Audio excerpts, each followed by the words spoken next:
नमस्कार दोस्तों, स्वागत है आपका हमारे channel my said for you पर। प्रधानमंत्री नरेंद्र मोदी ने राष्ट्र को संबोधित करते हुए 20 लाख करोड़ रुपए के आर्थिक पैकेज की घोषणा की थी, जो विकासशील भारत के जीडीपी की 10% है।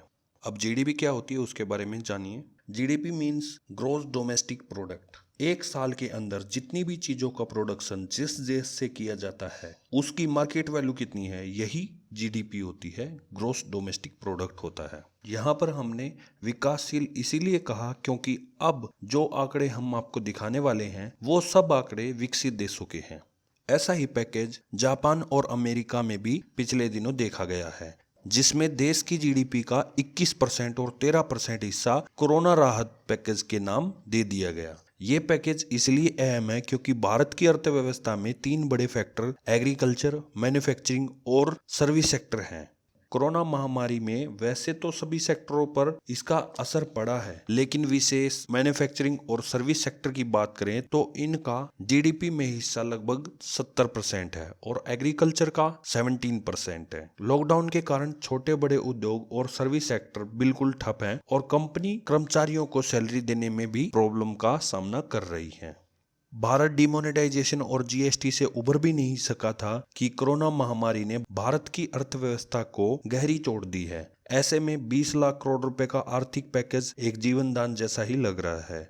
आज वित्त मंत्री निर्मला सीतारमन ने 20 लाख करोड़ रुपए के आर्थिक पैकेज के बारे में पूरी डिटेल हमें बताई है, जिसमें से एमएसएमई, ईपीएफ और बहुत सारी बातों पर इस वीडियो में हम आपको बताएंगे। लेकिन उससे पहले अगर आपने हमारे चैनल को सब्सक्राइब नहीं किया है तो सब्सक्राइब कर लीजिए ताकि हमारे आने वाली हर वीडियो आपको पता चलती रहे। वित्त मंत्री ने आर्थिक मामलों पर चर्चा की, उनमें से 10 महत्वपूर्ण बातें हम आपको बताते हैं। सबसे पहले एमएसएमई सेक्टर के लिए 6 बड़ी घोषणाएं की हैं। उन्होंने एमएसएमई सेक्टर को 3 लाख करोड़ रुपए का बिना किसी गारंटी के लोन देने की बात कही है। ये लोन 4 साल तक बिना किसी गारंटी के दिया जाएगा। एमएसएमई सेक्टर के लिए 50,000 करोड़ रुपए की इक्विटी इन्फ्यूज होगी। संकट में फंसे एमएसएमई के लिए 20,000 करोड़ रुपए का पैकेज भी दिया जाएगा और 50 लाख की मैन्युफैक्चरिंग यूनिट वाले जो उद्योग थे माइक्रो कैटेगरी में आते थे, अब 1 करोड़ तक के निवेश वाले उद्योग भी माइक्रो कैटेगरी में आएंगे। स्मॉल उद्योग में 10 करोड़ का निवेश और 50 करोड़ का टर्नओवर आएगा। वहीं मीडियम उद्योग में 20 करोड़ का निवेश और 100 करोड़ का टर्नओवर आएगा। ये एमएसएमई के लिए बहुत बड़ी राहत है। इसके साथ ही एमएसएमई को ऑनलाइन जोड़ा जाएगा क्योंकि कोरोना के बाद ट्रेड फेयर का करना बहुत ही मुश्किल नजर आ रहा है। ये थी एमएसएमई के लिए की गई घोषणाएं। वीडियो में आगे बढ़ने से पहले अगर आपको किसी भी टॉपिक पर कोई वीडियो चाहिए तो आप कमेंट जरूर कीजिए या हमें ईमेल भी कर सकते हैं। हम उस टॉपिक पर एक डिटेल वीडियो बनाकर अपलोड कर देंगे। अब बात करते हैं ईपीएफ को लेकर की गई घोषणाओं की। वित्त मंत्री ने पिछले दिनों भी बोला था कि हम ईपीएफओ में 3 महीने का योगदान देंगे। इसे अब 3 महीने और बढ़ा दिया है और ईपीएफ का जो कंट्रीब्यूशन है वो 12% से घटाकर 10% कर दिया गया है। लेकिन सेंटर और प्राइवेट सेक्टर में ये कंट्रीब्यूशन 12% ही रहेगा। वित्त मंत्री ने कहा कि प्राइवेट सेक्टर में ईपीएफओ में कंट्रीब्यूशन घटाया गया है, लेकिन टेक होम सैलरी को इंक्रीज कर दिया गया है। इससे 72,22,000 कर्मचारियों को फायदा होने वाला है। ये नियम 3 महीने के लिए ही लागू किए गए हैं। साथ ही सैलरी का 24% पीएफ सरकार जमा करेगी। इसमें 12% कर्मचारी का और 12% सरकार का हिस्सा होता है। अब पूरा हिस्सा 24% सरकार ही कंट्रीब्यूट करेगी। वित्त मंत्री ने एनबीएफसी के लिए भी पार्शियल लोन योजना बनाने की बात कही है।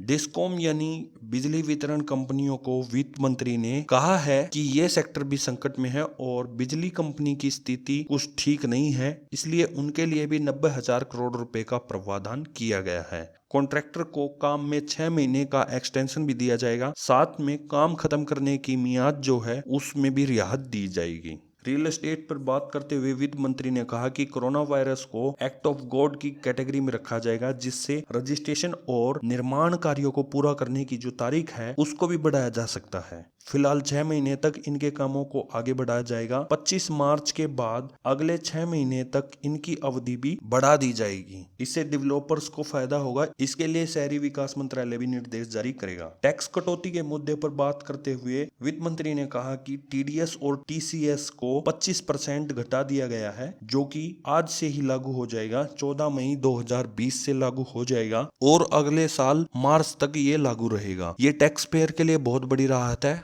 इसी तरह से सभी प्रकार के रिफंड्स में भी तेजी लाई जाएगी। हर सेक्टर के लोगों का बकाया चुकाया जाएगा और इनकम टैक्स रिटर्न को 31 जुलाई 2020 और 31 अक्टूबर 2020 से बढ़ाकर 30 नवंबर 2020 तक कर दिया जाएगा और इनकम टैक्स असेसमेंट की समय सीमा को बढ़ाकर 3 दिसंबर 2020 तक कर दिया जाएगा। ये सभी राहत वित्त मंत्री ने कल अपनी प्रेस कॉन्फ्रेंस में बताई। इसके साथ ही 15,000 से कम सैलरी पाने वालों को सरकारी राहत दी जाएगी। ऐसे लोग पीएफ से अपना पैसा निकलवा सकते हैं और ऐसी कंपनियां जिनके पास 100 से कम एम्प्लॉय और 15,000 से कम सैलरी पाने वाले जितने भी कर्मचारी हैं उनका पीएफ खुद सरकार भरेगी।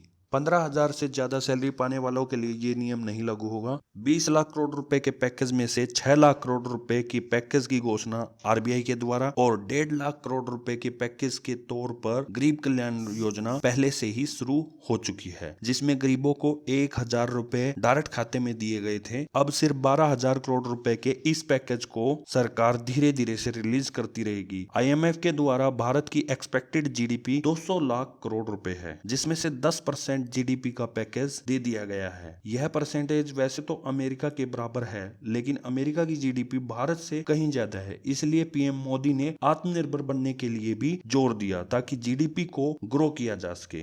इसी के साथ वीडियो खत्म होती है। आशा करते हैं आपको हमारी ये वीडियो पसंद आई होगी। अगर आपको हमारी ये वीडियो पसंद आई तो लाइक जरूर कीजिए। हमारे channel my shade for you को सब्सक्राइब करना मत भूलिएगा ताकि हमारे आने वाली हर वीडियो आपको पता चलती रहे। Thank you for watching.